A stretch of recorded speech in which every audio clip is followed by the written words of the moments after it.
महामानव महामाता यांना त्रिवार अभिवादन। आज या ठिकाणी संविधान जागृती देशाची प्रगती अंतर्गत होत असलेली ही प्रवचन मालिका आणि या प्रवचन मालिकेचं आज सुमारे 952 पुष्प गुंफलं जात आहे। आणि या पुष्पाच्या निमित्तानं आजचे आपले प्रमुख वक्ते तुम्हा सर्वांच्या परिचयाचे आमचे मार्गदर्शक वरिष्ठ केंद्रीय शिक्षक आदरणीय ज्ञानोबा कांबळे गुरुजी या ठिकाणी उपस्थित झालेले आहेत। गुरुजींचं या ठिकाणी सहर्ष स्वागत। गुरुजींना जय भारत जय संविधान। आज खऱ्या अर्थानं खूप महत्वाचा विषय आपण या ठिकाणी घेत आहोत, तो म्हणजे भारतीय बौद्ध महासभेने संस्कार विधीमध्ये केलेले बदल योग्य की अयोग्य असा आपला आजचा विषय। तर मी आजचे आपले प्रमुख वक्ते आदरणीय ज्ञानोबा कांबळे गुरुजी हे आपल्या सर्वांचे मार्गदर्शक आहेत। गेल्या 40-45 वर्षापासून खऱ्या अर्थाने या मातृसंस्थेमध्ये एकदम निष्ठेने काम करत आहेत आणि आज आपल्या ते लाभलेले आहेत। खरंच खूप सुंदर असा आजचा विषय आहे। सर्वांना विनंती आहे की आपण कोणीही माईक चालू करू नये, जेणेकरून आपल्या उपक्रमाला आपल्या कार्यक्रमाला डिस्टर्ब होणार नाही। तर मी आदरणीय ज्ञानोबा कांबळे गुरुजींना विनंती करतो की आपण आपल्या विषयाला सुरुवात करावी। आदरणीय ज्ञानोबा कांबळे गुरुजी। महाकारुणिक भगवान Gautam Buddha the Buddhist society of India अर्थात भारतीय बौद्ध महासभा या धम्म संस्थेचे संस्थापक अध्यक्ष भारतीय घटनेचे शिल्पकार बोधिसत्व डॉक्टर बाबासाहेब आंबेडकर या मानवाच्या आदर्शांना मी पंचांग प्रणाम करतो।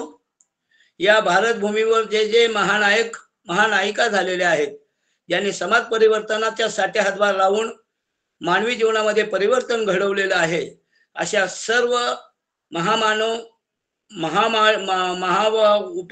महामानव आणि समाज परिवर्तनाच्या साठी ज्या उपासक उपासिका ज्या भगिनींचं योगदान आहे, अशा सर्व मातांना आणि साधू संतांना या ठिकाणी सस्ने जयभीम करून शूरवीर छत्रपती शिवाजी महाराज शाहू महाराज या उद्धारकर्त्यांना वंदन करून भारतीय बौद्ध महासभेचे द्वितीय अध्यक्ष चैत्य स्तूपाचे शिल्पकार बौद्धाचार्यांचे जनक माजी श्रमणेर पंडित काश्यप तथा सूर्यपुत्र बाळासाहेब आंबेडकर यांच्या पावन स्मृतीला विनम्र भावे अभिवादन करतो।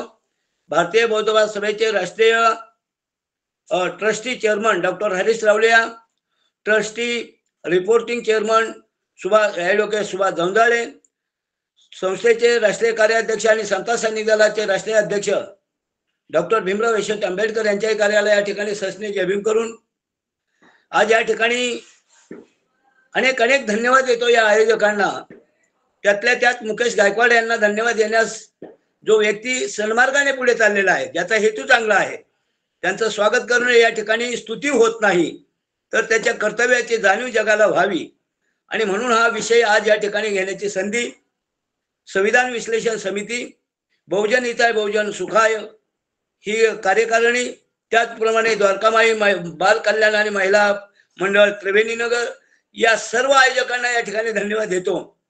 आजचं हे प्रवचन नाही, आज ही चर्चा आहे आणि ही चर्चा आपण या ठिकाणी मुक्त संवादामध्ये या ठिकाणी घेण्याच्यासाठी आपण हा विषय मगाशीच मुकेशशी चर्चा झाल्याच्या नंतर अचानकपणाने ही जाणीव झाली की लोकांना आम्ही काय करतोय हे लोकांना जाणीव झाली पाहिजे। लोकांच्या प्रतिक्रिया काय आहेत ह्या जाणून घ्याव्यात, कारण हा चॅनल संपूर्ण महाराष्ट्रभर जात आहे, याची लिंक होत आहे।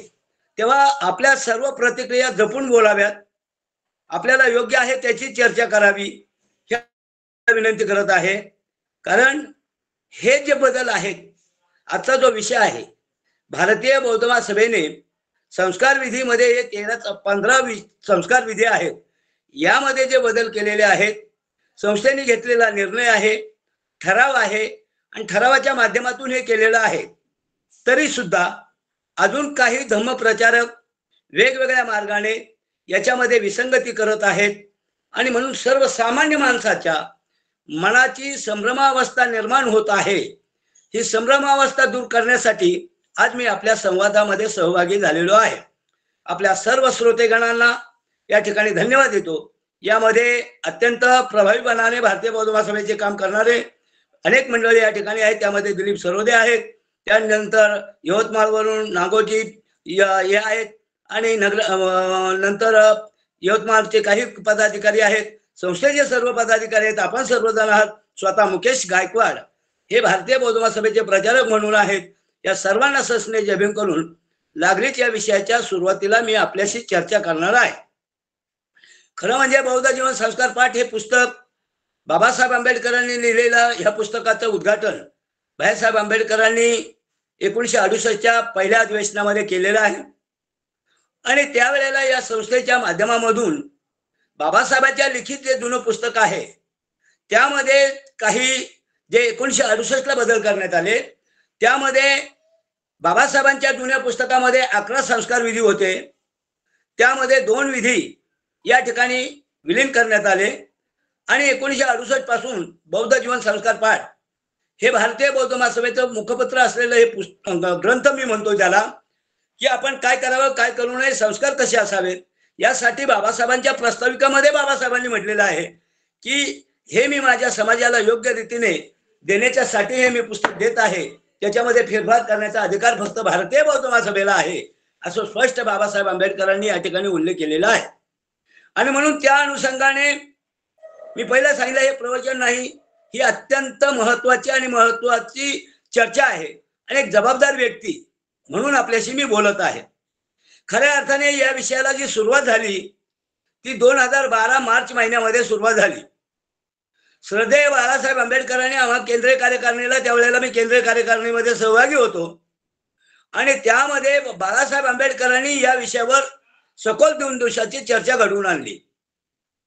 आणि त्यामध्ये जर बाबासाहेबांनी पुस्तकांमध्ये लिहिलेलं आहे, त्यावेळेला बाबासाहेबांनी सांगितलं होतं माठ घ्या, पाण्याचा धागा दोरा घ्या, मूर्ती समोर ठेवा. हे जे दादासाहेब गायकवाडांना लिहिलेलं पत्र होतं, त्या पत्राच्या आधाराने आपण सर्व काही करत होतो. परंतु ज्या वेळेला ही चर्चा 2012ला श्रद्धेय बाळासाहेब आंबेडकर भारतीय बौद्ध महासभेचे कायदेशीर सल्लागार यांनी केंद्रीय कार्यकारिणीशी चर्चा करून काही बदल त्याच्यामध्ये का करू नयेत आणि संपूर्ण महाराष्ट्राची नव्हे तर देशभरामधून याची प्रतिक्रिया व्यक्त करण्याची संधी उपलब्ध करून दिली. मी धावतो बोलतोय कारण बरंच काही तुम्हाला या 20 मिनिटांमध्ये मला सांगायचं आहे. त्यानंतर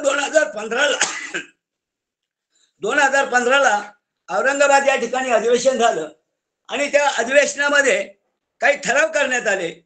त्यामध्ये हे काही बदल जे आहेत, हे बदल आपण धागादोरा का सोडत आहोत, पिंपळाची पानं का सोडत आहोत, कलश का सोडत आहोत, अशी चर्चा करून 2 दिवसाचं अधिवेशन, आणि त्या अधिवेशनामध्ये खुल्या अधिवेशनामध्ये याचे जाहीर ठराव करण्यात आले आणि सर्वानुमते हे मान्य करण्यात आलं.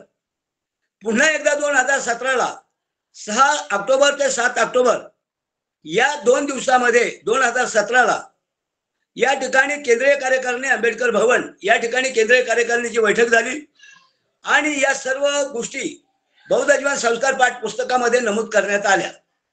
आणि तेव्हापासून खऱ्या अर्थाने आपण हे जे काही 13 संस्कार होते, ते 13 संस्काराचे 15 संस्कार आपण या ठिकाणी गेल्या 2 महिन्यापूर्वी आपण या ठिकाणी 2 विधी अधिक केलेल्या आहेत.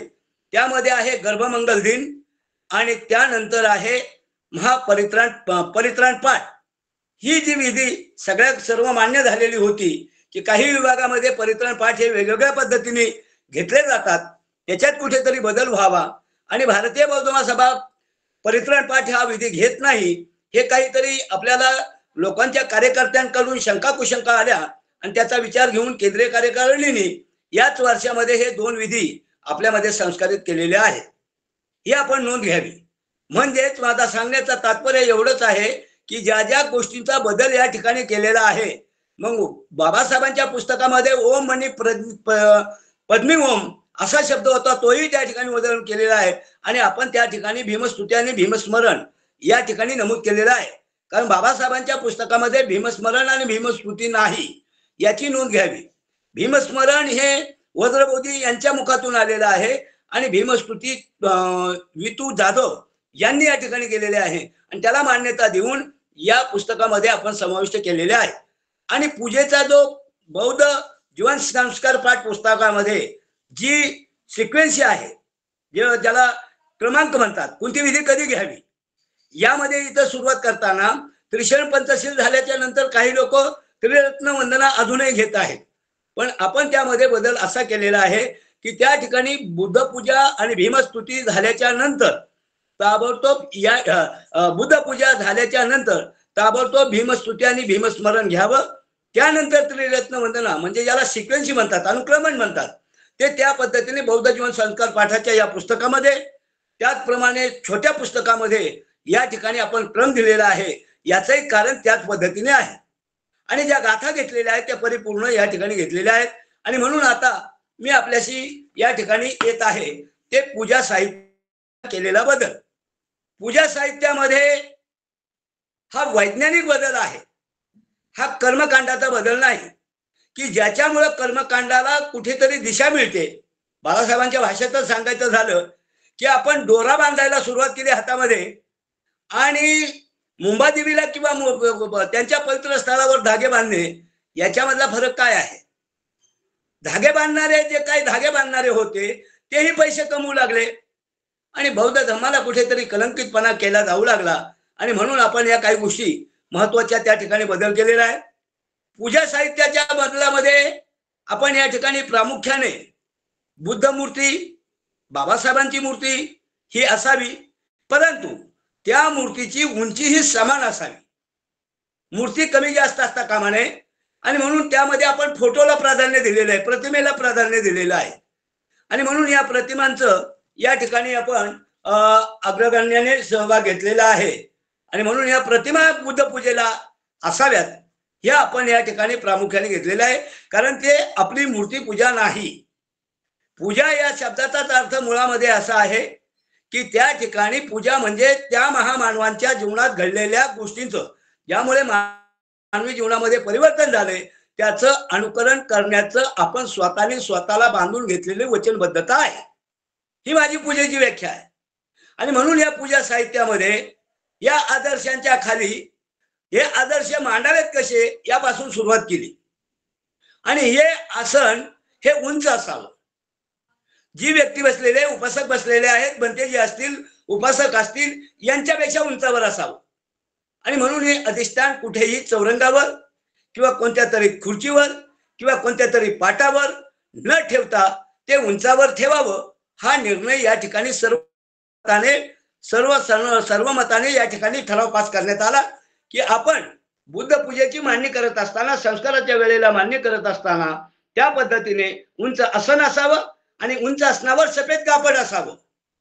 त्या ठिकाणी काही ठिकाणी अजूनही आग्रह धरला जातोय की भगव्या वस्त्राची त्या ठिकाणी मागणी केली जाते आणि ही मागणी न करता याला बदल करण्याचा हा प्रयत्न केलेला आहे, जेणेकरून या आदर्शांना पण सफेद कापड हे आपलं शिलाचं प्रतीक आहे आणि दोन्ही महामानव जे आहेत ते शीलवान आहेत, शिलावर अधिष्ठ आहेत, नीतीवर अधिष्ठ आहेत. आणि म्हणून शिलाचं प्रतीक असलेलं सफेद कापड आपण त्या ठिकाणी घेतलेलं आहे. अगरबत्ती, मेणबत्ती घेतलेली आहे, कारण अगरबत्ती मेणबत्तीचा उल्लेख आता जास्त वेळ करण्याची काही गरज नाही आणि म्हणून त्याचं हे प्रतीक आहे. स्वतः जळतायत, प्रकाश देत आहेत, सुगंध देत आहेत.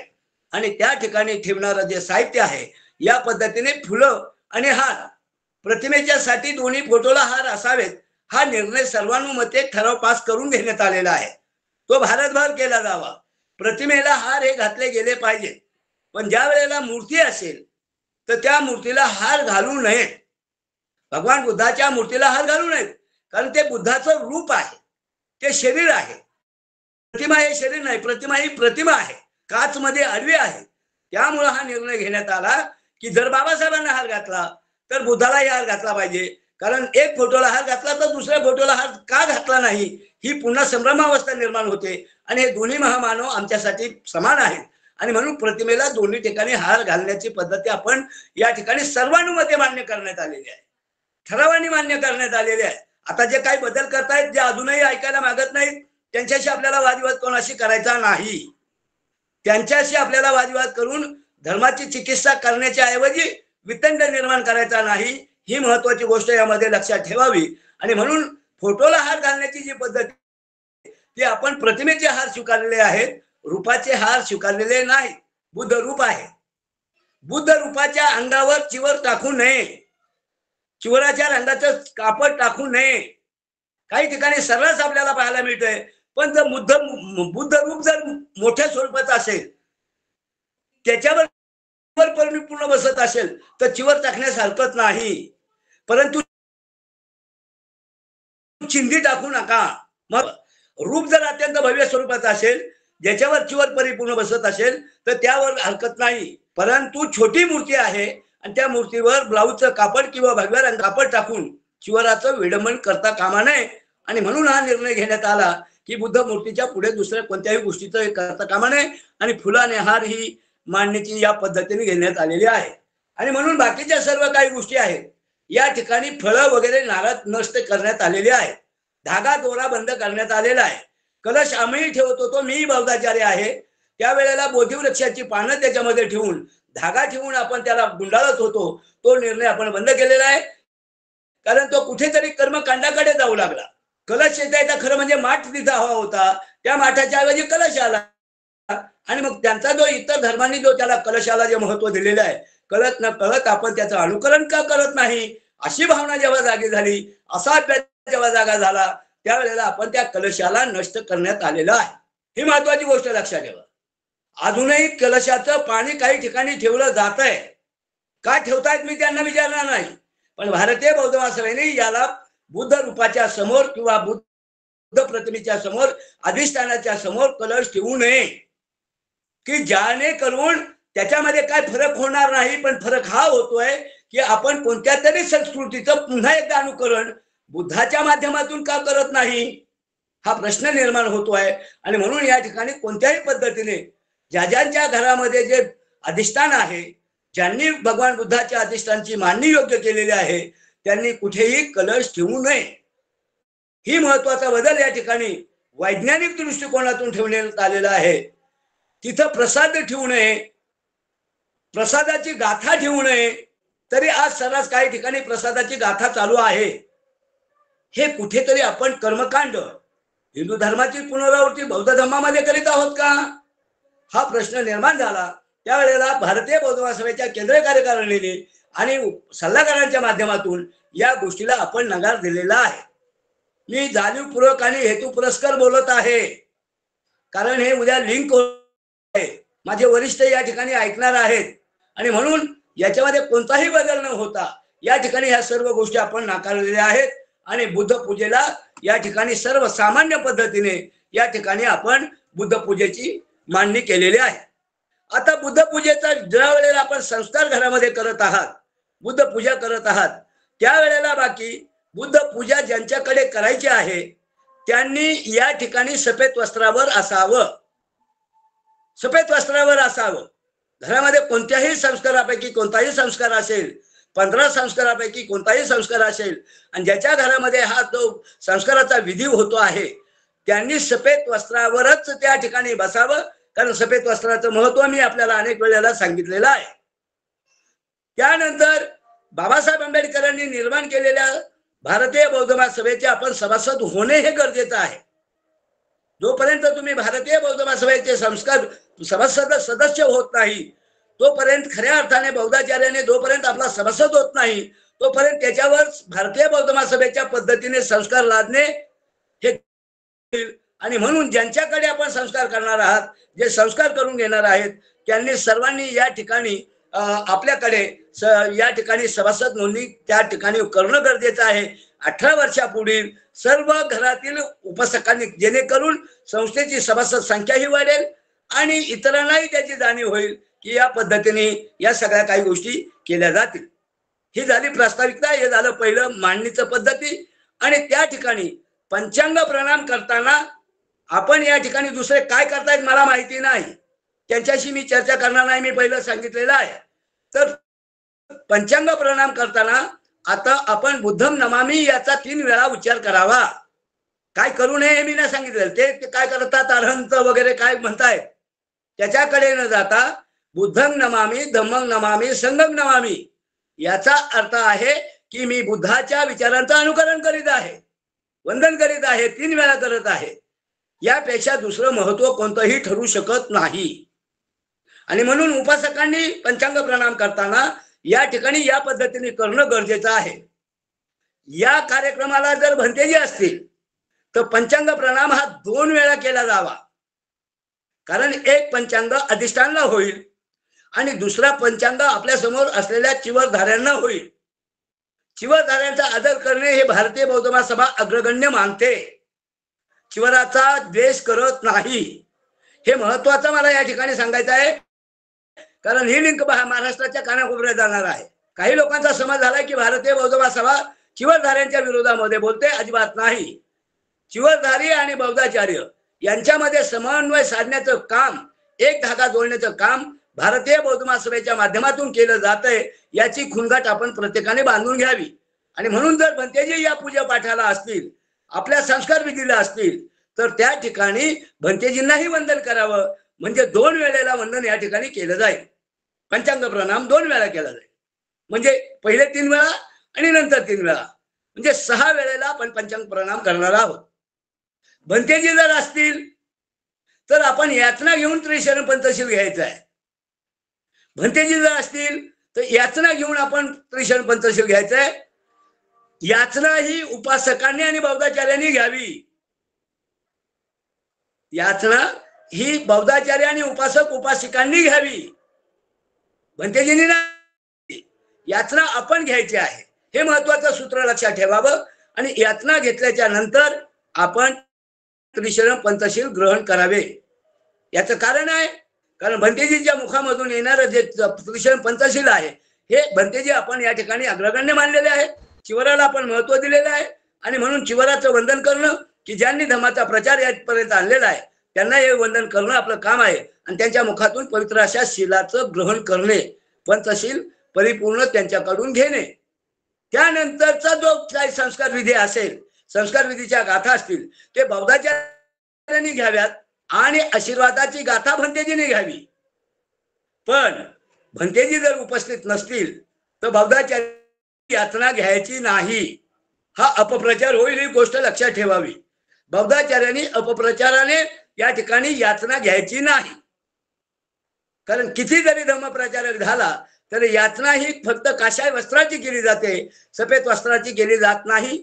या पद्धतीने या सगळ्या काही गोष्टी आपण महत्वाच्या या ठिकाणी लक्षात ठेवणं गरजेचं आहे. घरामध्ये पूजापाठ कधी असावा? दैनंदिन जीवनामध्ये त्रिशरण पंचशील असावंच.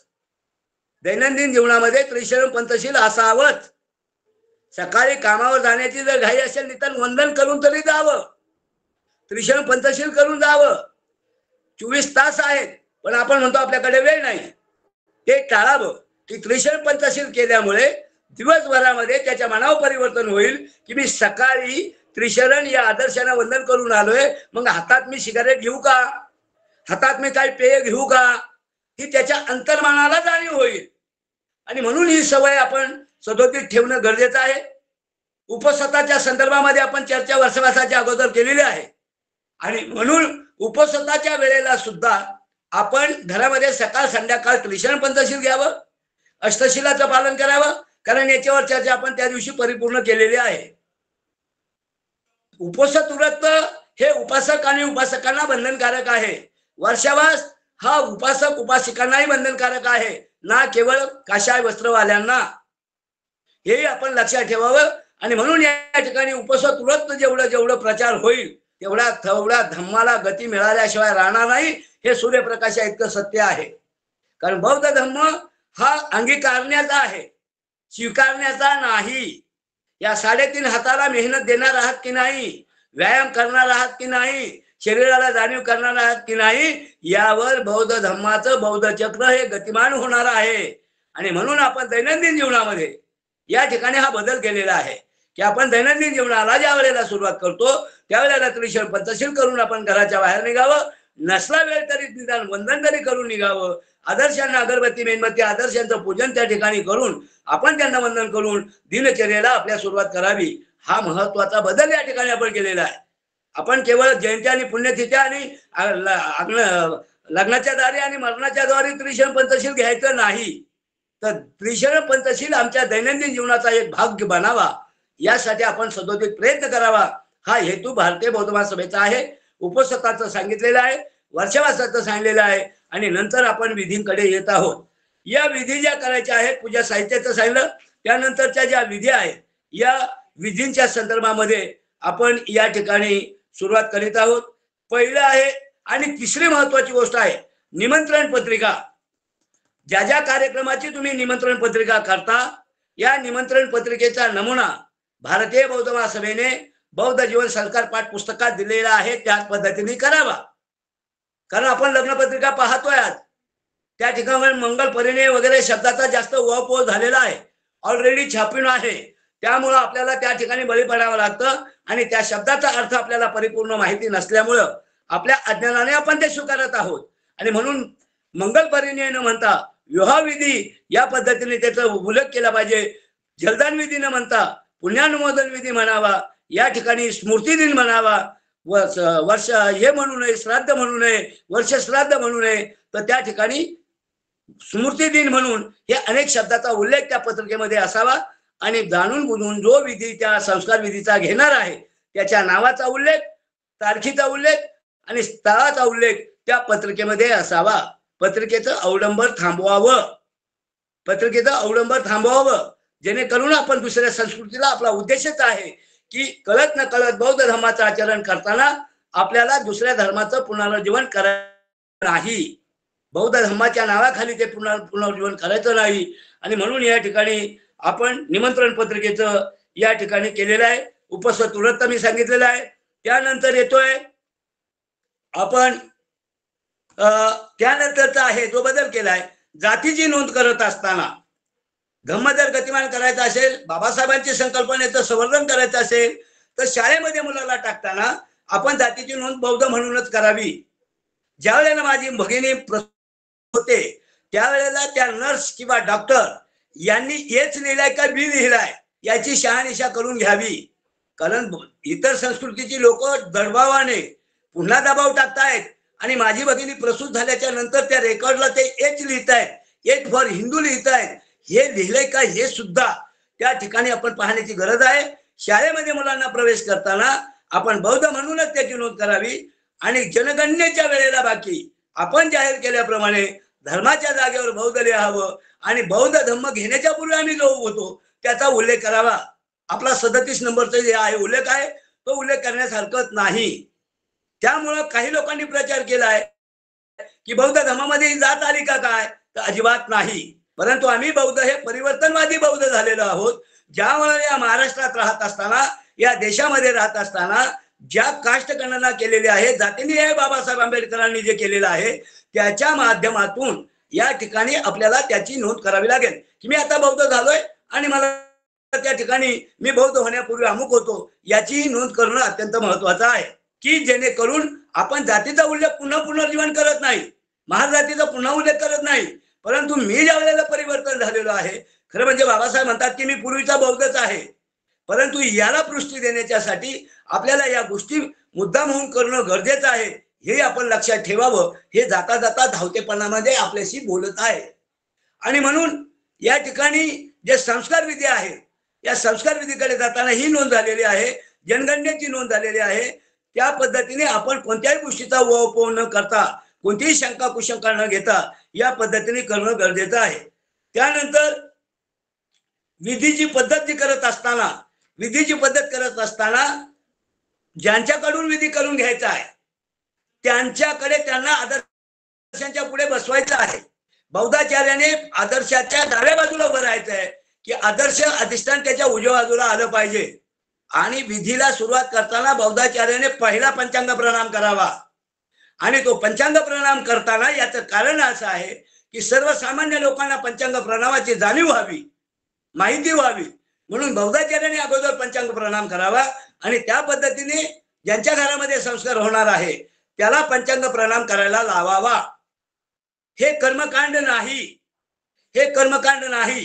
कारण या आदर्शांना वज्रासनावर बसून 3 वेळेला पंचांग प्रणाम करणे म्हणजे अंतर्मनाला जागरूक करणे आहे, अंतर्मुखी होऊन नमन करणे आहे, वरवरचं नाही.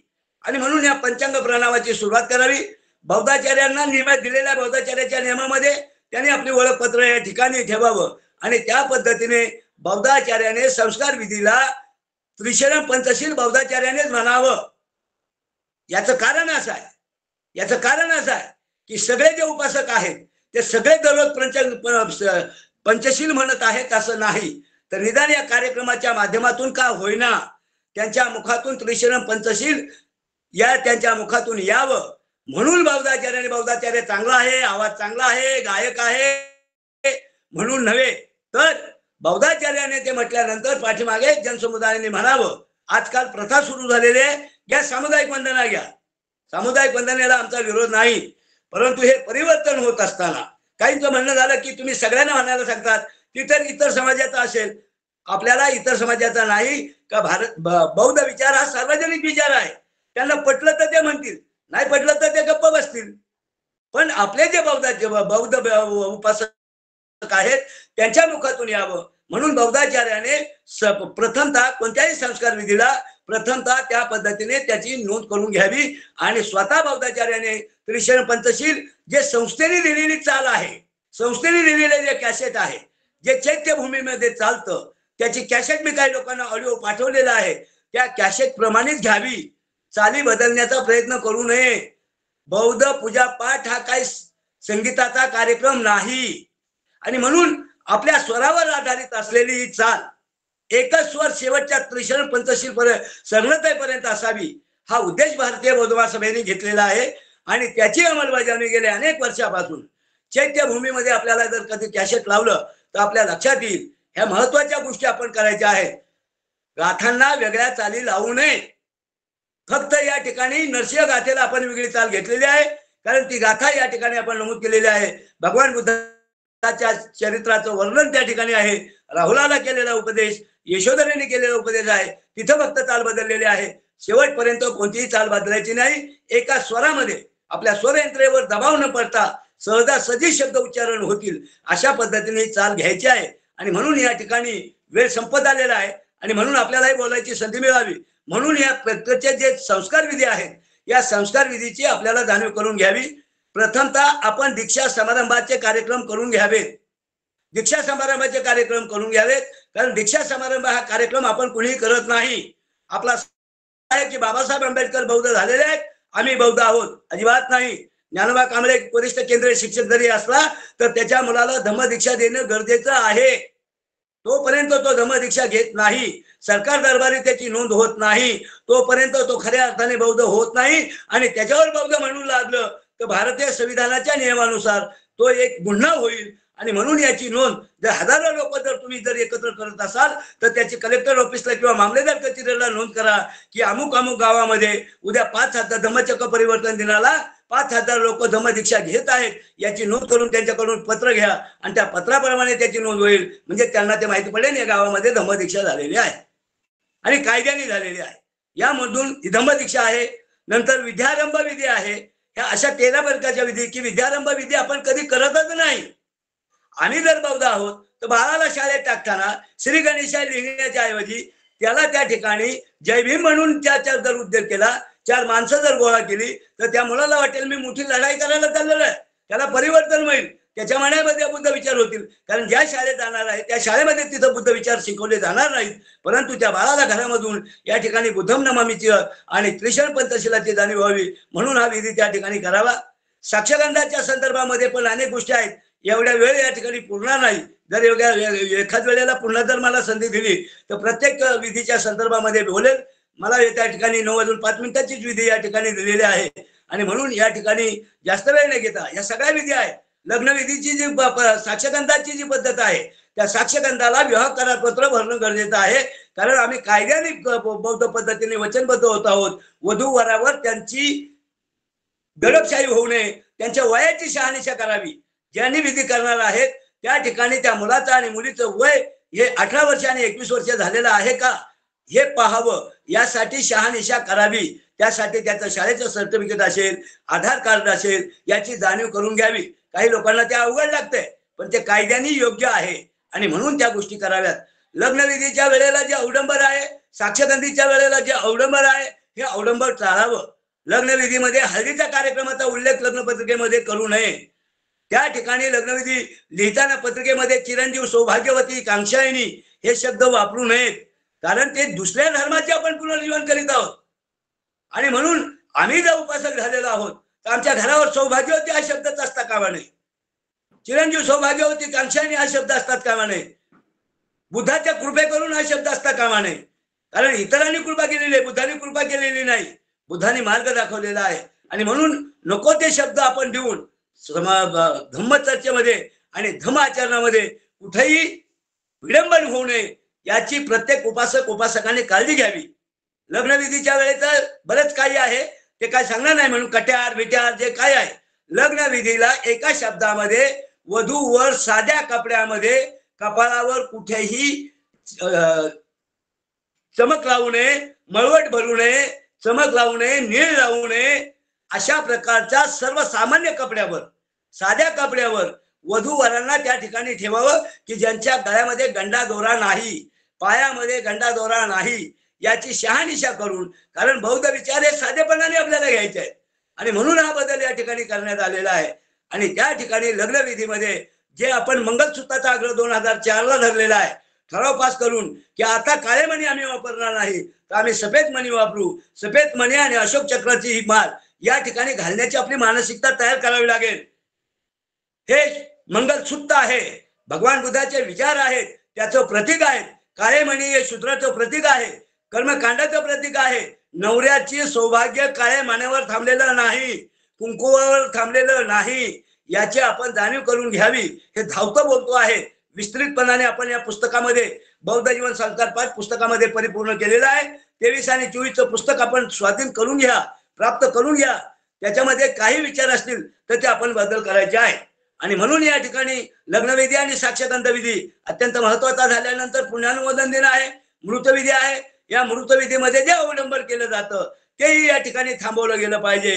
पाय धुवावे, पाणी पाजावे वगैरे प्रकार करू नयेत. रुपया लावू नयेत, रुपया लावू नये. त्याचा बाई असेल तर तिचा मळवट भरू नये, नवरा मेला म्हणून बाईच्या बांगड्या फोडू नयेत, तिचं कुंकू हिसकावून घेऊ नये. हे तिच्या मनावर दडपण आणता कामा नये. तिने जर स्वतःहून तिचा नकार दिला तर त्याला आमचं बंधन नाही. परंतु कुणी एखादी बाई येते आणि तिचे कपाळाचं कुंकू पुसते, तिच्या बांगड्या फोडल्या जातात आणि तिच्या गळ्यातला एक मणी तोडला जातो आणि त्या मृत व्यक्तीच्या गळ्यात तोंडामध्ये दिला जातो, हे अपप्रचार आपलं थांबवलं पाहिजेत. याचं कारण त्यांच्या ग्रंथामध्ये गरुड पुराणामध्ये मी वाचलं की त्या ठिकाणी जोपर्यंत त्याच्या तोंडामध्ये तुळशीचं पान आणि सोन्याचा मणी घालत नाही तोपर्यंत स्वर्गात जात नाही. बौद्ध धर्माने स्वर्ग नाकारलेला आहे आणि म्हणून या गोष्टीला आपण स्वीकारण्याचं काम करावं. त्यावेळेला उपदेश करून जमणार नाही.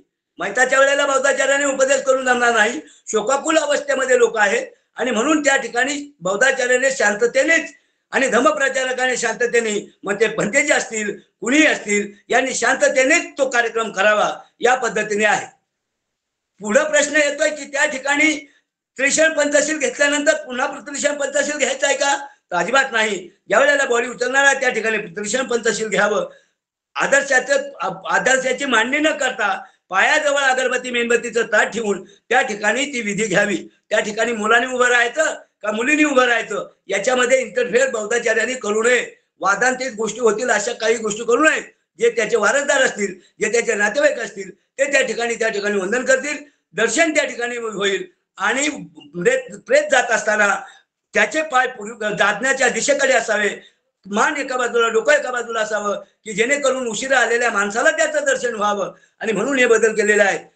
मूर्तीची बॉडी कुठे ठेवावी याचा वादन घालू नये. दिशा कोणती आहे ती महत्वाची नाही, दिशा कोणती महत्वाची आहे नाही, फक्त त्या ठिकाणी बाहेरून येणाऱ्या व्यक्तीला दर्शन होईल असं दर्शनाला मूर्ती प्रेत ठेवावं, या पद्धतीचे आहे.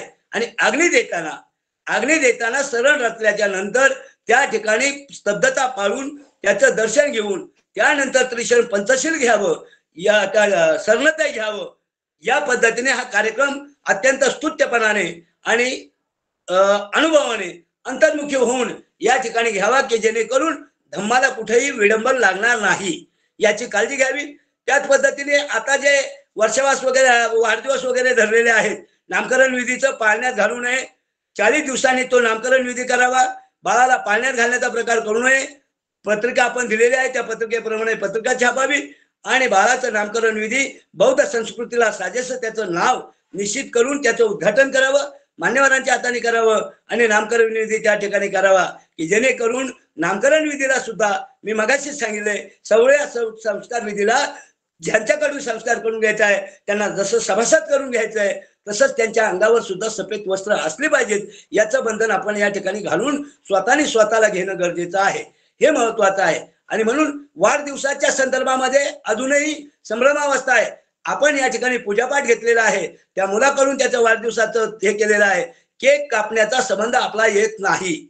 पूजापाठ जर मान्य केलेले असेल आणि त्यांना जर करायचं असेल तर त्यांच्यावर आपलं बंधन नाही. त्यांचं परिवर्तन करण्यासाठी त्यांना हे प्रशिक्षण घ्यावं लागेल. आणि म्हणून केक घ्यायची का न घ्यायची याची संभ्रमावस्था घेऊ नये असंही न म्हणता, ज्यांच्या मनावर जोपर्यंत परिवर्तन होत नाही तोपर्यंत त्याला गोड पदार्थ म्हणून त्यांनी स्वीकारावा, आमचं काही म्हणणं नाही. पण केक हा समृद्धीचा वर्षाभर ह्याच्यामध्ये असता कामा नये, ही महत्वाची गोष्ट आहे. आणि शेवटचा जो आहे गर्भमंगल दिन, ज्याला वटी भरण्याचा कार्यक्रम म्हटला जातो, त्या वटी भरण्याच्या कार्यक्रमाला स्त्रीला सफेद वस्त्रावरच ठेवावी आणि तिच्या गर्भावर 5व्या-6व्या महिन्यापासून वटी भरण्याचा हा कार्यक्रम करावा, ज्याला मंगल दिन म्हणतात. की 5व्या-6व्या वर्षापासून विज्ञान सांगतं की पोटातलं बाळ हे अनुकरण करीत असतं आणि म्हणून बुद्ध विचाराने त्याला परिवर्तन करण्याच्यासाठी त्या ठिकाणी करावं. तिला बाडी वगैरे फुलं माळा घालून देवी आणि चंद्रावर बसू नये, पाण्यात बसू नये, हे विडंबन टाळावं, ओटी भरू नये. या पद्धतीचा गर्भमंगल दिन आहे आणि त्याच्या गाथा आपण छोट्या पुस्तकात दिलेल्या आहेत, मोठ्या पुस्तकात दिलेल्या आहेत. याची आपण अंमलबजावणी करावी. भारतीय बौद्ध महासभेने आपल्याला कुठेही अडाणी ठेवलेलं नाही. हे बौद्ध जीवन संस्कार पाठ दिलेलं आहे, पूजा पाठ नावाचं छोटं पुस्तक दिलेलं आहे, त्याच्यामध्ये कोणत्या विधी घ्याव्यात या पद्धतीने लिहिलेलं आहे. आणि शेवटचा महत्वाचा विधी जो परित्राण पाठ म्हणून विदर्भ मराठवाड्यामध्ये ज्याला दूर धरलेला होता, तो आपण का करू नये म्हणून या ठिकाणी परित्राण पाठ म्हणून हा सुद्धा विधी आपण या ठिकाणी घेतलेला आहे. आणि परित्राण पाठ करताना घरातलं वातावरण हे मंगलमय असावं. कोणत्या दिवशी करावा असं नाही, पण पौर्णिमा, अष्टमी किंवा आपल्याला एखाद वेळेला घरामध्ये नवीन काही गोष्ट असतात, आपल्या मुलाला नोकरी लागत असेल, आपल्या मुलाचा यश संपादन झालं असेल, तर हा परित्राण पाठ घ्यावा आणि त्याच्या गाथा आपण या पुस्तकामध्ये नमूद केलेल्या आहेत, त्याच गाथा घ्याव्यात. अन्यथा कोणत्याही गाथा घेऊ नये. जलदान विधीला आपण या ठिकाणी पतिदान सुत्त नाकारलेलं आहे. पतिदान सुत्त हे प्रवचनाचा विषय आहे, अनिच्छावत संस्काराचा जो विषय आहे तो जन्ममूर्तीचा विषय आहे. आणि त्यामुळं आपण पित्राला उपकृत करत नाही, तर पुण्यानुमोदन करत आहोत, त्याच्या कार्याला पुण्यानुमोदन करत आहोत. म्हणून दोन्ही ठिकाणी पतिदान सुत्त किंवा पाणी हातावर ओतणे ही पद्धती मीही करत होतो, परंतु जेव्हा आपण बदल केलाय तेव्हापासून हा बदल आपण मानलेला आहे, वैज्ञानिक दृष्टिकोनातून आलेला आहे. आणि म्हणून परित्राण पाठ हा जो विधी आहे, हा विधी सुद्धा आपल्या मंगल दिनी, आपल्या आनंदाच्या दिनी हा मंगल पाठ करावा, महामंगल परित्राण पाठ करावा. त्याला परित्राण पाठ आपण म्हटलेलं आहे, त्याच्यामध्ये वेगळ्या गाथा दिलेल्या आहेत. आणि म्हणून परिवर्तनवादी विचार जनमानसामध्ये देणारा संदेशवाहक म्हणून आपल्याला बनायचा आहे. आपल्याला हा धम्म, बाबासाहेबांच्या विचारातला हा बौद्ध विचार जनमानसामध्ये पोहोचवण्याच्यासाठी हा विषय या ठिकाणी घेण्यात आला. आणि अत्यंत महत्वाचं आहे की त्याच्या एका विषयावर आपल्याला 1-1 तास बोलावं लागेल, कारण त्याचा साक्षीदार मी स्वतः आहे. जे बदल केलेले आहे त्याच्या साक्षीदार मी स्वतः आहे. आणि म्हणून हे बदल आपण सर्वांनी स्वीकारावेत. स्वीकारले असतील तर आपलं सर्वांचं स्वागत आहे, नसतील स्वीकारले तर मनाची मलिनता दूर करून, मनाला निर्भय करून, भय निर्माण न ठेवता, संभ्रमावस्था न करता या पद्धतीने जे बदल झालेले आहेत तेच बदल करावेत. वादांतीत कोणतीही चर्चा करू नये, मूर्तीला सुद्धा किंवा बाबासाहेबांना सुद्धा काही ठिकाणी नीळ लावली जाते, अष्टगंध लावला जातो. मूर्तीवर कोणत्याही प्रकारचं विडंबन करू नये. मूर्ती असेल, फोटो असेल, तिथं नीळ किंवा चमक किंवा अष्टगंध या लावण्याचा प्रकार करू नये. प्रसाद वगैरे काही पद्धती ठेवू नये. या पद्धतीने हे बदल केलेले आहेत. बदल करण्याचा हेतू एवढाच आहे की आपल्याला वेगळं दर्शन द्यायचं नाही, तर आपल्याला सत्य आणि सत्य वचनावर असलेला बौद्ध धम्म, मानवी मानाच्या परिवर्तनाचा धम्म जनमानसामध्ये पोहोचवत असताना बुद्ध धम्मामध्ये कर्मकांड येऊ नये, बुद्ध धम्मामध्ये अंधश्रद्धा येऊ नये, यासाठी हा केलेला संस्थेने प्रयत्न आहे. या प्रयत्नाला आपण सर्वजण स्वीकाराल.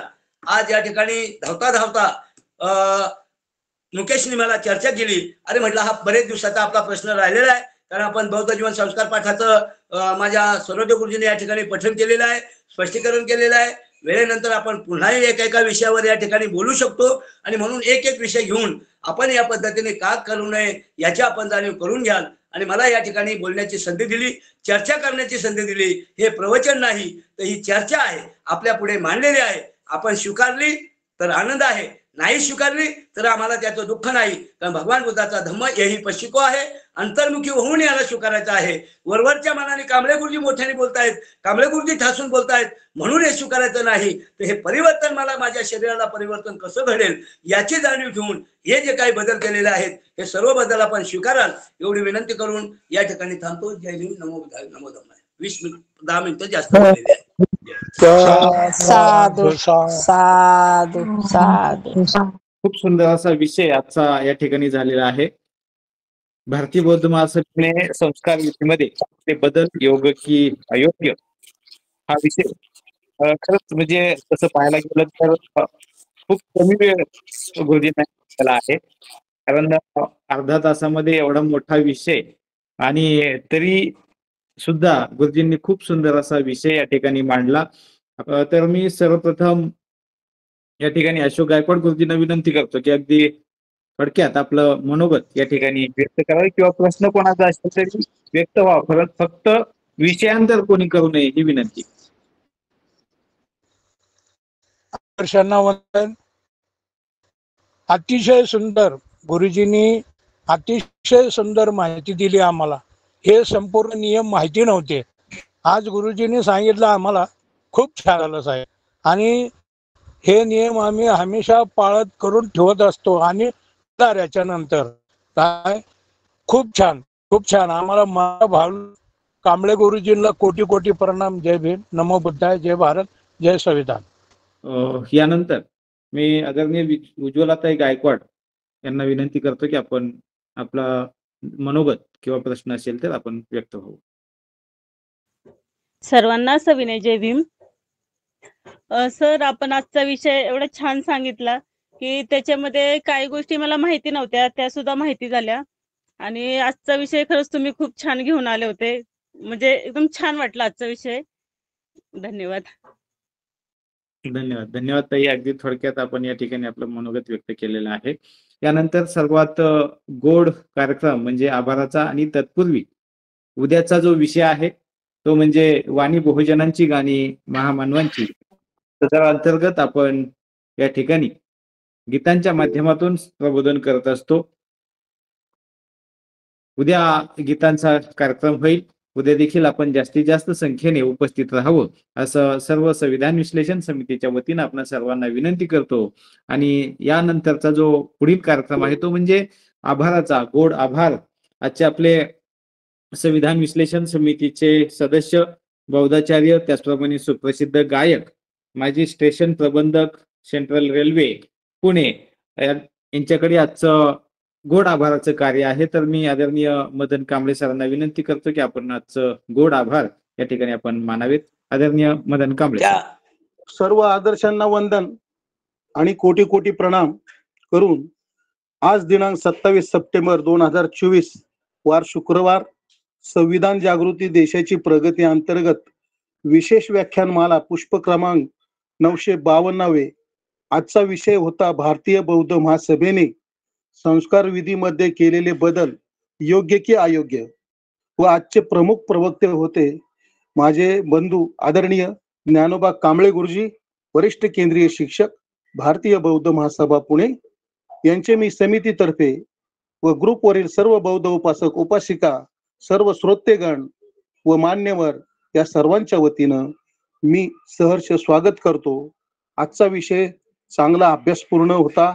सुंदर व चांगले विचार आणि विश्लेषण करून खूप छान सर्वांना समजेल उमजेल असे आणि कौतुकास्पद होते. कारण की आपण बौद्ध धर्मियांनी अंधश्रद्धा नाकारलेली आहे आणि विज्ञान स्वीकारलेलं आहे. म्हणजे गुरुजींनी खूप काही सांगितलं. आणि शाळेमध्ये नाव टाकताना बौद्ध म्हणून नोंद करावी, जेणेकरून धर्म बौद्ध आणि जात बौद्ध, कारण बौद्धामध्ये कुठली जात नसते. अशा गोष्टी झाल्यामुळं आता आपल्याकडे 0.8 अशी आपली संख्या दर्शवती. तसं न होता आपली संख्या जास्त व्हावी म्हणून प्रत्येकाने ही गोष्ट आवश्यक ध्यानात घेणं गरजेचं आहे. आणि शाळेमध्ये प्रत्येक मुलांचं, कारण बौद्ध हे नाव नोंदणी झालीच पाहिजे. कारण 1956 मध्ये आपण धर्मांतर केले. बाबासाहेबांनी आपल्याला बौद्ध धम्मदीक्षा दिलेली. तर तेव्हा सर्व माझ्या बौद्ध बांधवांनी ह्या गोष्टीचा सर्वांनी विचार करून हे त्याच्यामध्ये शाळेमध्ये बदल घडवावेत अशी मी गुरुजींनी सांगितल्याप्रमाणे सर्वांना विनंती करतो. त्याचप्रमाणे यामध्ये मनोगत व्यक्त करणारे आदरणीय अशोक गायकवाड चर्चा व मनोगत छान व्यक्त केले, त्यांचं सुद्धा मी अभिनंदन व स्वागत करतो. आदरणीय गायकवाड ताई यांनी पण मनोगत छान व्यक्त केले, त्यांचं मी अभिनंदन करतो. सर्वांनी ज्यांनी मनोगत व्यक्त केलेलं आहे त्या सर्वांचं मी पुन्हा एकदा आमच्या ग्रुपच्या वतीनं खूप खूप धन्यवाद देतो आणि अभिनंदन करतो. तसेच माझ्याकडून कुणाचे नाव उल्लेख घ्यायचे राहून गेले असल्यास मी दिलगिरी व्यक्त करतो. तसेच या कार्यक्रमाचे सूत्रसंचालन व प्रस्तावना करणारे आदरणीय मुकेश माणिक गायकवाड दादा बौद्धाचार्य आहेत, सामाजिक कार्यकर्ते आहेत शिक्रापूर पुणे, यांचेही मी मनापासून आभार मानतो व अभिनंदन करतो. तसेच नागपूरच्या ताई आदरणीय कोठंगळे ताई या आपल्या नेहमीच कार्यक्रमाचे पोस्ट पाठवत असतात, त्यांचे देखील मी मनापासून स्वागत करतो व अभिनंदन करतो. आणि पडद्यामागून नेहमीच मोठ्या मनाने व जिद्दीने न चुकता प्रत्येक आठवड्याचे कोण सूत्रसंचालन करणार व कोण आभार मानणार आहेत याची माहिती देणारे आमचे बंधू आदरणीय सुभाष सोनवणे सर, ते DYSP आहेत, माझे DYSP आहेत, त्यांचे देखील मी आभार व्यक्त करतो व मनापासून धन्यवाद देतो. तसेच बहुजन हिताय बहुजन सुखाय ग्रुप शिक्रापूर पुणे, संविधान विश्लेषण समिती महाराष्ट्र राज्य, द्वारकामाई महिला व बाल कल्याण मागासवर्गीय विकास संस्था त्रिवेणी नगर पुणे यांचे मनापासून आभार व्यक्त करतो. आणि तांत्रिक नियोजन करणारे व सर्वांना एक माळेत गुंफणारे, सर्वांवर प्रेमाची पाखर घालणारे, मायेचा जिव्हाळा निर्माण करणारे आदरणीय मुकेश माणिक दादा गायकवाड, ते माजी श्रामणेर व बौद्धाचार्य शिक्रापूर तालुका शिरूर जिल्हा पुणे व त्यांच्या सर्व कुटुंब व परिवारास मी मनापासून शुभेच्छा देतो, आभार मानतो, अभिनंदन करतो व थांबतो. आणि पुढील सूत्रसंचालन करण्यासाठी उर्वरित कार्यक्रम पार पाडण्यासाठी मी आदरणीय मुकेश माणिक दादा गायकवाड यांच्याकडे कार्य सोपवतो आणि याच ठिकाणी थांबवतो. आणि सर्वांचं मनापासून अभिनंदन व्यक्त करतो. छान असं या ठिकाणी आभार आपल्या समितीचे सदस्य आदरणीय मदन कांबळे गुरुजी यांनी घेतलेले आहेत. त्यांचं सुद्धा आपल्या सर्व श्रोत्यांच्या वतीनं मी मनापासून आभार व्यक्त करतो. आणि या ठिकाणी आजचा हा आपला उपक्रम संपला असं जाहीर करतो. सर्वांना जय भीम, जय भारत, जय संविधान.